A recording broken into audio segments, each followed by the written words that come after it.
Netanyahu যদি জানতো যে ইরানে হামলা করার পরে আবার পাল্টা হামলার মধ্যে পড়তে হবে, তে কখনো কি করতো না, আপনার হামলা করতো না। এখন তো ভাই হামলা করে বড় বিপদে পড়ছে।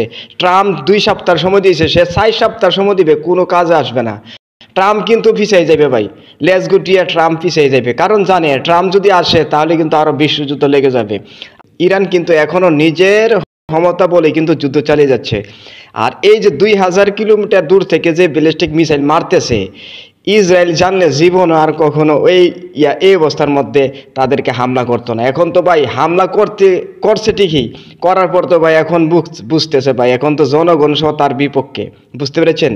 তার দেশের লোকও তার বিপক্ষে, বুঝতে পেরেছেন? এরপরে অন্যান্য দেশের লোক কিন্তু জাতিসংঘ থেকে প্রমাণ আসছে যে তাদের কাছে ক্ষেপণাস্ত্র নেই। এগুলো এই পারমাণবিক যেই অস্ত্রের জন্য তাদের উপর হামলা করা হয়েছে, ইহার কোনো প্রমাণ পাই নাই যে জাতিসংঘের যেই মহাসচিব থেকে, বুঝতে পেরেছেন? এখন তো বড় বিপদ আছে।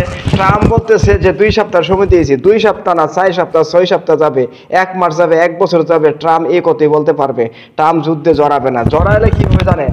যুদ্ধে জড়ালে ট্রাম্প জানে যে আমার ক্ষমতা, আমার কুচ সবকিছুই এখন কি হয়ে যাবে, লন্ডভন্ড হয়ে যাবে।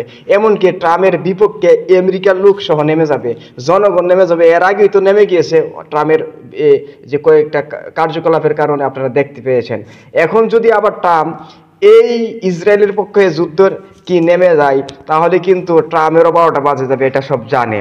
জানার পরও সে হুমকি ধুমকি দিচ্ছে, আয়াতুল্লাহ হামিনিকে মেরে ফেলবে, হত্যা করে ফেলবে, 2 দিনের মধ্যে শেষ করে দিবে। এগুলো হচ্ছে তার ফখর, এগুলো হচ্ছে তার সাফাবাজি, বুঝছেন? নিজের বিপদ নিজে টেনে আনবে, সে ভালো করে জানে। দেখেন ভাই 2 দিন পরে পরে কি অবস্থা হতেছে ভাই, প্রতিদিন 200, 300, 100, 200 করে কিন্তু ক্ষেপণাস্ত্র নিক্ষেপ করা হচ্ছে, ব্যালিস্টিক মিসাইল নিক্ষেপ করা হচ্ছে।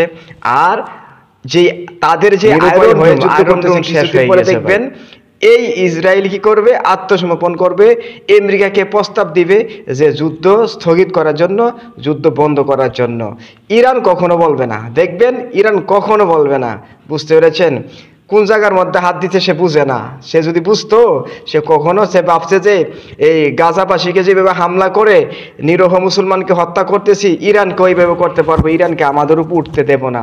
এখন তো উঠতে দেবে না, সেরা তারাই তো এখন নৌকায় ডুবতেছে ভাই, বুঝতে পেরেছেন? যেমন কর্ম তেমন ফল, আল্লাহ ছাড় দেয়, কাউকে ছেড়ে দেয় না।